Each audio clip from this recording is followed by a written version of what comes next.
God, praise God, praise God. Welcome to this evening program. We are doing a study on the book of Ezekiel, and we are in chapter 36. So we are still continuing in our season of prayer and fasting. Today we are praying for our families. Yesterday was individual. Today we are praying for our families. God love families. And tomorrow Wednesdays we pray for the church. That's the body of Christ. That tomorrow it will be based on John, the Gospel of John, chapter 17. So today we want to pray for the church based on Malachi chapter 2, verse 13 to 17. Join me in a word of prayer as we pray for family. Thank you. Please take time. Even if you have not started fasting, at least get a day, even if it is half, but dedicate it before God, because you want to hear from him. And January is the foundation of the year. January, remember, is the foundation of the year. You miss January to put everything before God. People come up with resolutions to start the year, but your resolution should be in the Lord, to start praying, knowing God more, and also if you're able to read the Bible through. How I pray that you'll be able to read the Bible through from Genesis to Revelation, and above all, to win souls to Christ. Let's pray. Father, in the mighty name of Jesus Christ, I want to thank you so much. Lord, we are in this season of prayer and fasting, oh God. And Father, we are in different countries, oh Father, but Lord, we are one. So Lord, I want to pray for the viewers.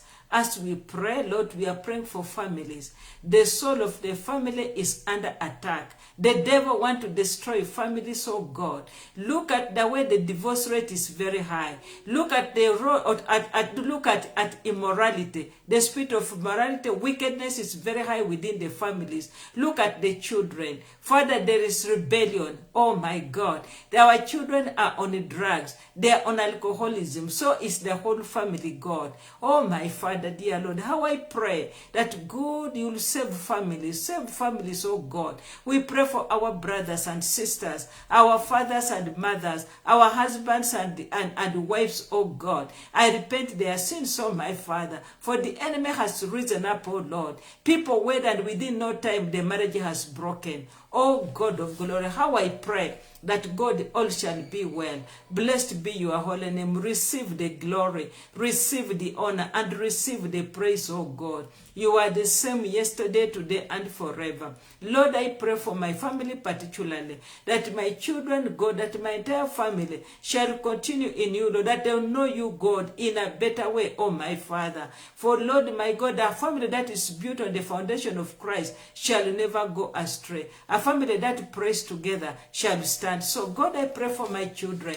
I pray, God, my Father, I pray for my entire family. I pray for our grandchildren. I pray, God, my Father, for my great and great, oh God, that Lord, all of them, oh my Father, when they're of age, they will know you as Lord and Savior. I pray, Lord, for my daughters-in-law, my sons-in-law, King of glory, all of them, that they will get to know you as Lord and Savior. Lord, my Father, when the right time come, Lord, my Father. So God, I pray that, Lord, you save families, oh God, and let the families be knit together. The enemy has risen up, but God, you're in total control. So Lord, as we get into a time of the word, I pray for the ministry of the word, that the Holy Spirit, oh God of glory, will reveal each one to us, Lord, what you want them to hear. And I pray for our nation, Lord. My Father, we are in the season of campaigns, oh God. You know the leader that you have put in place, oh God, that you are going to raise up. We pray for peaceful election and peaceful transition. We want to pray for our president who has led us peacefully, Lord. Oh King of Wrath, God, as he transits, oh dear Lord, my God, that my Father, he will hand over properly, and that God, you give him a good future together with their family. Blessed be your holy name. In Jesus' name I pray. Amen. Praise God. Our reading comes from the book of Ezekiel chapter 36 verse 19 to 23, and the topic is God obliged to preserve his holy name. So we want to read. Yesterday we were dealing with God. He intervened for Israel. Israel had gone astray, but because of his love, he intervened, and we are going to see why. Now, after that, he's now forced to preserve his name. And I scattered them among the heathen, and they were dispersed through the countries, according to their way and according to their doings I judged them. I'm reading from the King James Version. And when they entered into the heathen, where they went, they profaned my holy name, when they said to them, these are the people of the Lord, and are gone forth out of his land.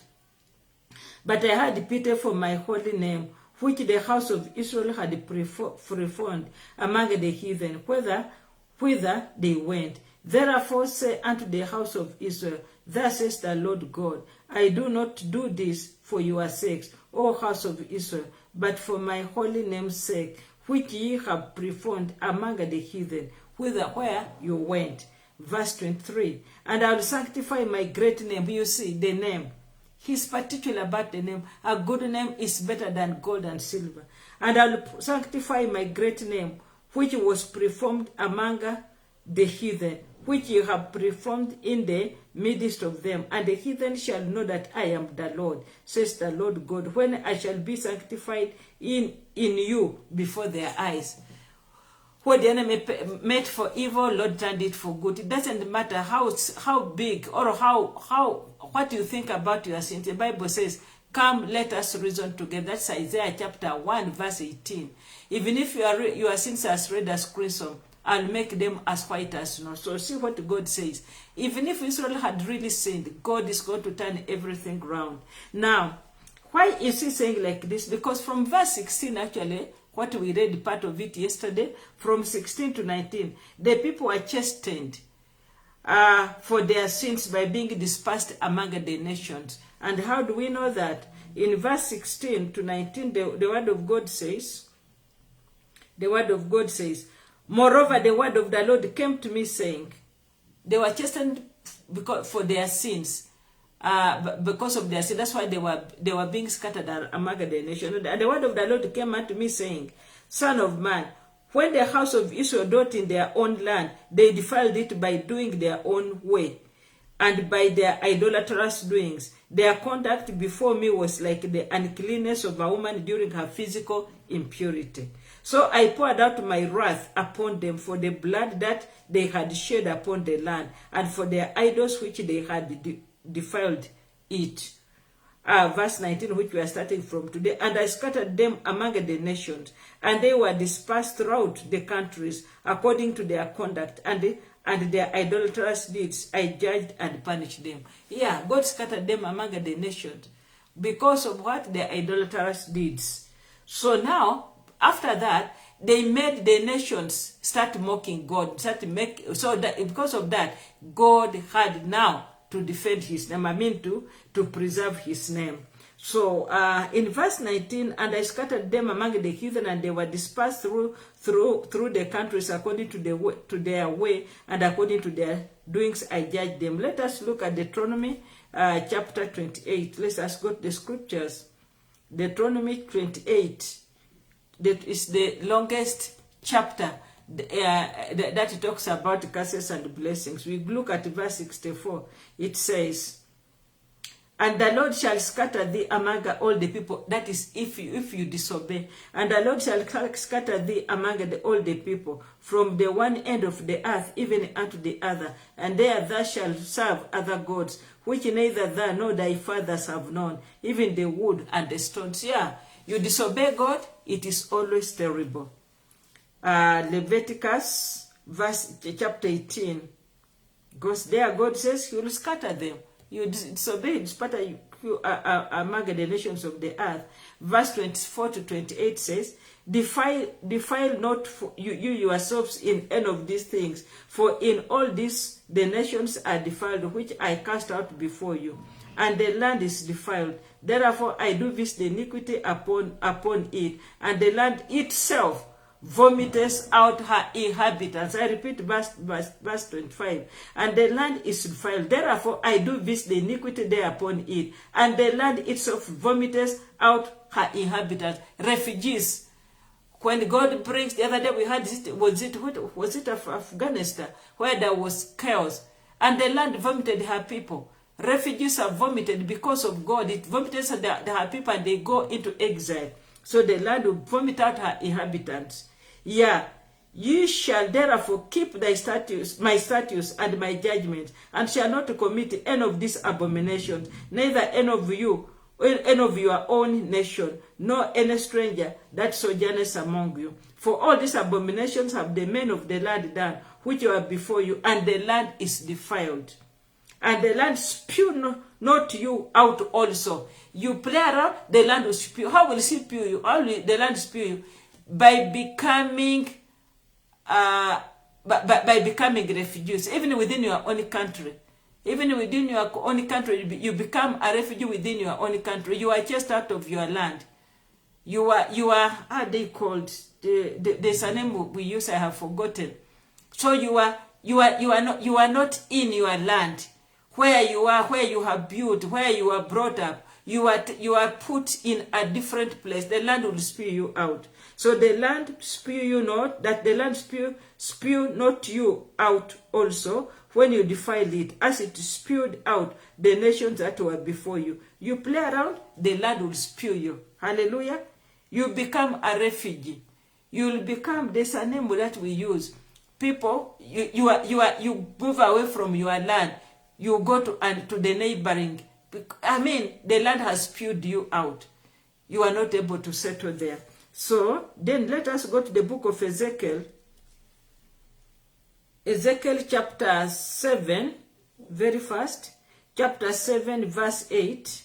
The Bible says, now will I shortly pour out my fury upon thee, and accomplish my anger upon thee, and I will judge thee according to thy ways, and will recompense thee for all thine abominations. So we can go on and on. So, because of what they have done, the Lord says, you do this, I'll spew you. The land will spew you out. The land will spew you out. I mean, you are internally displaced. You become an internally displaced within your own country, within your own district. You move where you are supposed to be. You are taken very far. Because the land cannot sustain you. The sins are too many. So God says, if you want to be okay, then do the right thing. If you don't, you'll be like the other nation where the lands have spewed them out. Internally displaced, or you become a refugee. Refugees go to a different country. Let's go to verse 20. Verse 20 says here, and when they came to the nations to which they went, they profaned my holy name, in that men said of them, these are the people of the Lord, and yet they had to go forth out of the land. Can you imagine? They made the Lord a laughing stock. So to profane my holy name, this is because Israel had been removed from her land, and it seems to the nations that their God was not able to protect or preserve them. God was defeated. So they are saying, yeah, why have they moved from that? Because it looked like God was defeated to defend them, to preserve them. And yet, it is because of sin. So because of that, God was feeling very bad. Now his name has become a laughing stock. Let us look at the book of Numbers. Numbers chapter 14. Don't make the name of the Lord a laughing stock. Numbers 14. It's like an adulterous wife. You make your husband a laughing stock. You move out of your marriage bed. You make your husband a laughing stock before other men. Numbers chapter 14, verse 15, the Bible says, this is when Moses was pleading with God. Now, if thou shalt kill all these people as one man, then the nations which have heard the fame of thee will speak, saying, because the Lord was not able to bring these people into the land which he saw unto them. Therefore, he has slain them in the wilderness. Are you seeing? This is what Moses was reasoning with God when he wanted to destroy the children of God. Because of what? Because of disobedience. So the same thing applies here in this verse 20. So Israel, because he has been moved out of her land, it seemed to the nations around that God was not able to protect or to preserve his people. So even Moses, yes, because the Lord was not able to bring his people into the land which he saw unto them, therefore he has slain them in the wilderness. But God has never been defeated. So what did God do? When Moses said like that, the Bible says, verse 20, and the Lord said, I have pardoned according to thy word. I have pardoned. God just had nothing but to pardon. So even with this one, with all this evil they have done, God had nothing but say, okay, for my name's sake, let me preach. He was obliged to preserve his name. Not because they were okay, but because of that name. A good name is very important. Let us look at the book of Ezekiel 36:13. Ezekiel 36:13 says, thus says the Lord God, because they said to you, you, O land, are a devourer of men, and have bereaved your nation of children offered to idols. So you see, they are making the name of God. They are calling it that the land is unable to protect them. So let us see the book of Isaiah. Isaiah 52, very fast. Isaiah 52, verse 5 says, now therefore, what have I here, says the Lord, that my people is taken away for naught. They that rule over them make them to howl, says the Lord. And my name continually, every day, is blasphemed. Are you seeing? They that rule over them make them to howl, says the Lord. And my name continually, every day, is blasphemed. God hated when the heathen blaspheme his name. He hated it. Let us look at Jeremiah. Jeremiah chapter 33, verse 24. Jeremiah 33:24. Consider that not what these people have spoken, saying, the two families which the Lord has chosen, he has even cast them off. Thus they have despised my people, that they should be no more a nation before them. And then he goes on to answer that in the New Testament, in the book of Romans. Romans chapter 2, verse 24. Romans 2:24 says, for the name of God is blasphemed among the Gentiles through you, as it is written. Yes, we make the name of the Lord as laughing stock. We saw you're a believer, and you are doing the opposite. Then people say, who are these? They say they are believers, they are born again. It's better me who is not. In fact, even we who are not born again cannot do such a thing. We make the name of the Lord a laughing stock. For the name of God, that is Romans 2 verse 24. For the name of God is blasphemed among the Gentiles through you, as it is written. May you preserve the Lord's name through you. May you not put the name of the Lord to laughter among the heathen. And you, the couples, especially wives, may the Lord help you that you don't make your husband a laughing stock by becoming unfaithful. See how God was feeling about his people. So that's how the husband also feels. And who is there to please the jealousy of the husband? It's difficult. Now, the Bible says in the book of 2 Samuel chapter 12. 2 Samuel chapter 12, verse 14. Howbeit, because by this deed thou hast given great occasion to the enemies of the Lord to blaspheme. This is when David had killed Uriah because of Bathsheba. So because of that, Nathan, when he was giving his prophecy to David, he says, howbeit, because by this deed, by committing adultery with Bathsheba and killing the husband Uriah, and because of this deed, that has given great occasion to the enemies of the Lord to blaspheme. The child also that is born unto thee shall surely die. So don't make the name of the Lord a laughing stock. Now let's go to verse 21.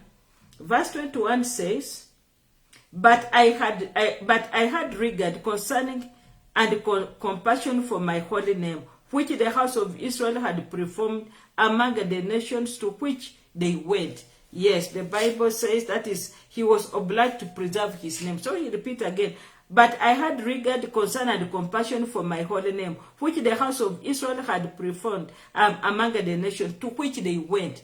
God had no option but to do it. No wonder the Bible says a good name is better than gold. Let us look at Psalms. Psalms 74, verse 18. Remember this, that the enemy has reproached, O Lord, that the foolish people have blasphemed thy name. I repeat, remember this, that the enemy has reproached, O Lord God, and that the foolish people have blasphemed thy name. The psalmist is telling the Lord. Let us see Isaiah 48, verse 9. For my name's sake will I defer my anger. Because of his name, he says, I'll pardon, I'll defer. For my name's sake will I defer my anger, and for my praise will I refrain for thee, that I cut thee not off. God would have destroyed them. Just like a parent. You want to finish it, but then you say, now this one, let me just forget, let me just pay the school fees. This one, let me just, you want to defend your name. There are things that happen, but for the sake of your name, you say, okay, let me just forgo everything, but for the sake of my name, just to keep peace, let me go and do it, just to keep peace. Proverbs chapter 22, verse 1. A good name is rather to be chosen than great riches, and loving favor rather than silver and gold. A good name. A good name is rather to be chosen than great riches, and loving favor rather than silver and gold. A good name is very, very important. So we can learn that from God. If God is able to forgo everything just to preserve for the sake of his name, how about you? Sometimes you may be you may be forced to bend down, to bend low, just for the sake of peace in the home, for the sake of peace in a situation. Just to say, okay, I'm sorry. Not because you want it, but for the sake of the name, for the sake of peace. Hallelujah. We call it to eat an apple pie, and a humble pie, to eat a humble pie. Just for the sake of your name. A name is very important. Let us go to, but there are people who don't care about names. Let us go to Proverbs Ezekiel 36, verse 22 says, therefore say to the house of Israel, thus says the Lord God, I do not do this for your sakes, or house of Israel, but for my holy name's sake, which you have performed among the nation to which you went. Yeah, God was not doing that for their sake because they are righteous, but because of that name. Let us look at Ezekiel chapter 20, verse 9 says, who can say, I have made my heart clean, I'm pure from my sin? Nobody. We go to Psalms 106. Psalms 106, 106, verse 8. Nevertheless, he saved them for his name's sake. Nevertheless, he saved them for his name's sake. Not my will, but your will be done. So, nevertheless, you saved them for his name's sake, that he might make his mighty power to be known. God saved the children of Israel at the Red Sea for his name's sake. Brethren, there are things we have to learn from the way God is acting. Yes, he's terrible.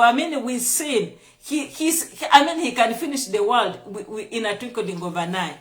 But for his name's sake, he preserves us. He preserves the church. That's why he had to send Jesus to come and die for us, to be a mediator. And then he told Noah, never again will I destroy the earth by putting a rainbow. Because he also gets angry like us. But he says, nevertheless, he saved them for his name's sake, that he might make his mighty power to be known. Hallelujah. Let us look at Deuteronomy. Deuteronomy chapter 9. Verse 5 to 6. Not for thy righteousness, or for the uprightness of thine heart, dost thou go to possess their land, but for the wickedness of this nation, the Lord thy God does drive them out from before thee, and that he may perform the word which the Lord sware unto your fathers, Abraham, Isaac, and Jacob. Understand therefore that the Lord thy God giveth thee not this good land to possess it for your righteousness, but for thou art a stiff-necked people. God is not doing it. He's not preserving the church because we are righteous, but because of his name, the promise he made. And Jesus prayed for us in John, the Gospel of John, chapter 17. I'm praying that you don't take them away from this world, but that you may preserve them from evil. Keep them away from the evil one. So because of that prayer, God is able to preserve the church by the blood of Jesus that he shed on the cross. And then that prayer that Jesus prayed for us. Not because we are righteous.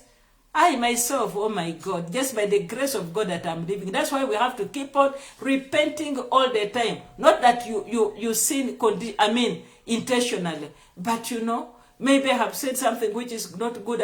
So when I go before God, I ask for forgiveness all the time. Hallelujah. So the Bible says here now, he goes on to say, verse 23, and I will vindicate the holiness of my great. God will vindicate his name. And I will vindicate, he will vindicate, and I will vindicate the holiness of my great name, and separate it for its holy purpose from all that defiles it. My name which has been profaned among the nations, which you have profaned among them. And the nations will know, understand, and realize that I am the Lord, the sovereign ruler, who calls forth loyalty and obedient service, when I shall be set apart by you, and my holiness vindicated in you before their eyes and yours. I'm reading from the Amplified Bible. Ezekiel chapter 36, verse 23.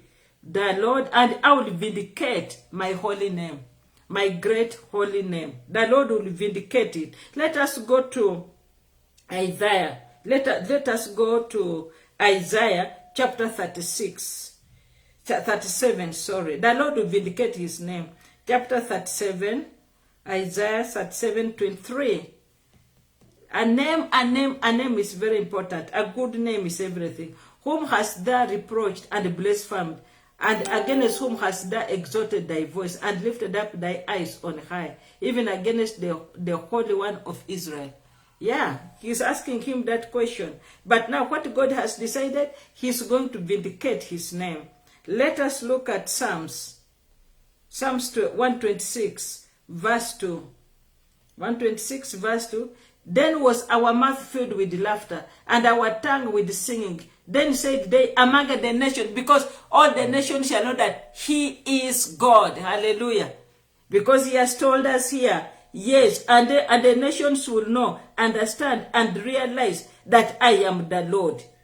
That I am the Lord. When I shall be set apart by you, and my holiness vindicated in you before their eyes and yours. And then here, Psalms 126, verse 2 says, then was our mouth filled with laughter, and our tongue with singing. Then he said, they among the heathen, the Lord has done great things for them. Hallelujah. Let us look at Ezekiel. The book of Ezekiel, chapter 20, verse 41. 20:41, the word of God says,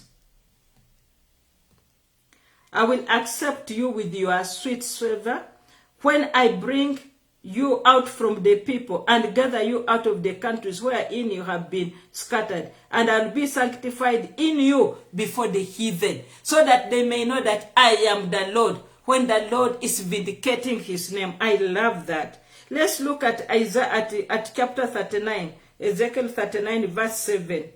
Verse 7 says, so I will make my holy name known in the midst of my people Israel, and I will not let them pollute my holy name anymore. And the heathen shall know that I am the Lord God, the Holy One of Israel. Hallelujah. And then he goes on to say, verse 27 and 28, he says, 27 and 28, when I have brought them again from the people and gathered them out of their enemies' lands, and am sanctified in them in the sight of many nations, then they shall know that I am the Lord. The end result is that they may know that he is God, both the nations and the Israel.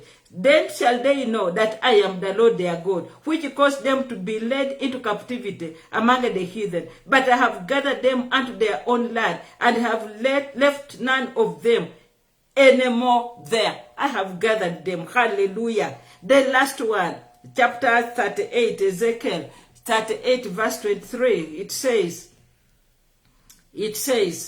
Thus will I magnify myself and sanctify myself, and I will be known in the eyes of all the nations, and they shall know that I am the Lord. Listen to this. Thus will I magnify myself and sanctify myself, and will be known in the eyes of many nations, and they shall know that I am the Lord. With that, let me repeat Ezekiel 36 verse 23. It's becoming sweet. And I will vindicate the holiness of my great name, and separate it for its holy purpose from all that defiles it, my name which has been profaned among the nations, which you have profaned among them. And the nations will know, understand, and realize that I am the Lord, when I shall be set apart by you, and my holiness vindicated in you before their eyes and yours. Yes. God was obliged to preserve his holy name. God was obliged to vindicate his name. Hallelujah. Sometimes when I'm in a crisis and I'm praying, I'm put in between. I tell the Lord, God, vindicate your name. For your name's sake, Lord, my Father, save me. Come through for me. Vindicate your name. What will the nations say? What will the heathen say when they hear that Bishop Benge is going through such, that this and this is happening? What will the people say? For the sake of your name, my Father, come through for me. Vindicate your name. I'm your servant. This is your family. Vindicate your family. So there's a time you have, that's why knowing the word of God is very important. You go before him. The Bible says, come, let us reason together, says the Lord. Even if your sins as red as red as scarlet, I'll make them as white as snow. So you reason with God. If God was able to avert all this judgment for the sake of his name, for the sake of vindicating his name, then is there anything too hard? There's nothing. I don't know what you are going through. Go before God. God is so good. He's so easy. Just go. Let us reason together. He needs a sincere heart. A sincere heart, an open heart, and to pour out everything. Remember, God searches the heart. That is Jeremiah chapter 17, verse 10. God searches the heart. And the Bible says in Proverbs 4, verse 23, guard your heart with all diligence, for out of it comes the issues of life. So God searches the heart. He looks at the heart, not the outside. You and I, we look at the outside. Not like you can look at my face, but you don't know what I'm thinking. So here God says, for the sake of his name, he's going to forgive the Israelites, and he's going to restore. There's going to be restoration of God's glory, of his glory. There's going to be restoration because he had become a laughing stock. The enemies were mocking him. Then when the Lord turned the captivity of Zion, of Israel, that is Psalms 126, when he turned their captivity around, it was like a dream. And even the heathen said, look and see. See what God has done. They all acknowledge. When the Lord turned our captivity around, it was like a dream. And even the heathen said, see what God has done. May the Lord turn your captivity around. And if for his name's sake, may he defend you. May he get you out of whatever you are going through. And may Psalms 126 be your portion today. The Lord is turning your captivity around. You are going to laugh. And even the heathen shall say, see what God has done. May the Lord bless you and keep you. May the Lord shine his face upon you and be gracious unto you. May the Lord lift up his countenance upon you and give you peace. May he bless you as you go out and as you come in. May you be the head and not the tail, the top and not the bottom. From now henceforth, in Jesus' name I pray. Amen and amen. Thank you. God bless you. I love you. Please, tomorrow we are praying for the church. That is Wednesday. And read from verse 24. I love you, the love of Christ.